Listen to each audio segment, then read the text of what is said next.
In 1970, a sociologist named Sidney M. Wilhelm asked a disturbing question in his book, Who Needs the Negro?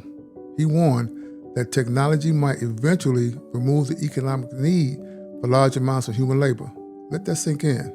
More than 50 years later, most of the 20th century, black labor powered the American industrial machine. Factories, steel mills, auto plants. Hard work built entire communities. But then something happened. Factories modernized, machines replaced workers, and the neighborhoods built around those jobs began to collapse. Let me ask you a serious question. What happens to a community when the economy evolves and that community doesn't evolve with it? History shows us something important. Every technological revolution creates enormous wealth, but that wealth almost always flows first to those who understand the new technology and who position themselves to own it. We have seen this pattern before, and it is happening once again. To understand what artificial intelligence means for our future, we have to study a pattern from our past.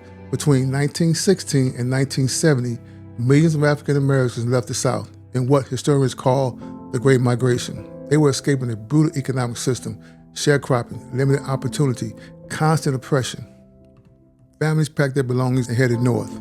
Chicago, Detroit, Cleveland, New York. Not because the North was perfect, but because it offered something the South did not: industrial jobs. These jobs were physically demanding, but they created something real: union wages, home ownership, economic mobility. Entire black communities were built around industrial work. By the 1970s and 1980s, factories began to transform. Automation increased production, but dramatically reduced the number of workers needed. Factories closed and steel plants shut down, and communities built around those jobs began to collapse. This was not about people refusing to work. It was about the economy evolving in a direction that left certain communities behind. After slavery ended, many black Americans became sharecroppers. They worked the land, but they did not own the land. The landowner controlled the system, and the structure of that system determined where the wealth flowed.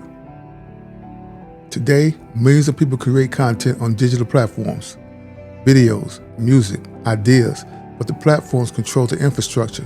They control the algorithm. They control the data. Participation does not equal ownership. The structure has changed. The dynamic has not. Now artificial intelligence is creating another shift. Machines first replaced muscle.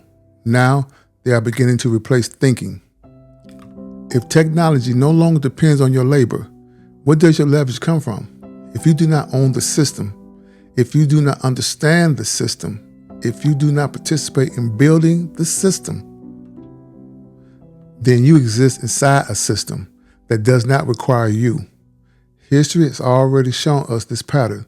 The only question left is, will we recognize it before it happens again?